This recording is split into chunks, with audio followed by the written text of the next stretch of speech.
നിങ്ങളൊരു കാര്യം പറയുമ്പോൾ അത് മാറ്റി പറയാതിരിക്കുക. ഈ പറഞ്ഞ കാര്യം മാറ്റി പറയല അത്രയുള്ള സ്വഭാവമല്ല. നിങ്ങൾ ആദ്യം പറഞ്ഞു ഇബ്നു സീന കഞ്ചാവാണെന്ന്, പിന്നെ പറഞ്ഞു ഇബ്നു സീന പുണ്യാത്മാവാണെന്ന്. സത്യത്തിൽ ഇത് കേൾക്കുന്ന ആൾ ഏതാണ് അക്സെപ്റ്റ് ചെയ്യേണ്ടതെന്ന് ചോദിച്ചു.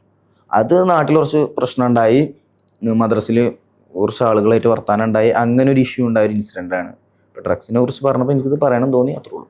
ഓക്കെ, ആ വ്യക്തിനെ പറ്റി സംസാരിച്ചപ്പം ഈ പുള്ളി ഒരു മെഡിസിൻസിന്റെ ബുക്സ് എഴുതിയിട്ടുണ്ട് അല്ലേ? വലിയൊരു വൈദികനായിരുന്നു, ലോകശാസ്ത്രം കണ്ടതിൽ വെച്ച്.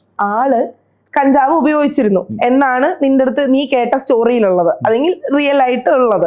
ഓക്കെ, ആ വ്യക്തി ഉപയോഗിച്ചിരുന്നു. സോ ഈ പറയുന്ന വലിയ വലിയ നിലയിലുള്ള ആൾക്കാർ ഉപയോഗിക്കത്തില്ല എന്ന് വിശ്വസിക്കരുത് എന്നാണോ അന്ന് പറഞ്ഞു തന്ന സ്റ്റോറിയിൽ നിന്ന് നിനക്ക് മനസ്സിലായത്? അതായത് അന്ന് പുള്ളി അതിന്റെ ഒരു മൊത്തത്തിൽ പറഞ്ഞെന്താ വെച്ചാല്, ഇപ്പൊ കൂടുതൽ പാരന്റ്സോ എന്റെ മകൻ ഡോക്ടറാണ്, ഇതിന്റെ സൈഡ് എഫക്റ്റിനെ കുറിച്ച് ശരിക്കറിയാം, അപ്പൊ അവ ഇത് യൂസ് ചെയ്യില്ലെന്നിട്ട് സമാധാനം ക്ലിയർ ആയില്ലായിരുന്നു. ഒരുപാട് പാരന്റ്സ് ഉണ്ട്. അപ്പൊ പുള്ളി അത് എഴുതി പറഞ്ഞതാണ്. അപ്പൊ അങ്ങനത്തെ പാരന്റ്സിനോട് നിങ്ങൾ നിങ്ങളുടെ മക്കളുടെ ബാഗൊക്കെ ഇടയ്ക്ക് ചെക്ക് ചെയ്യണം ചിലപ്പോ.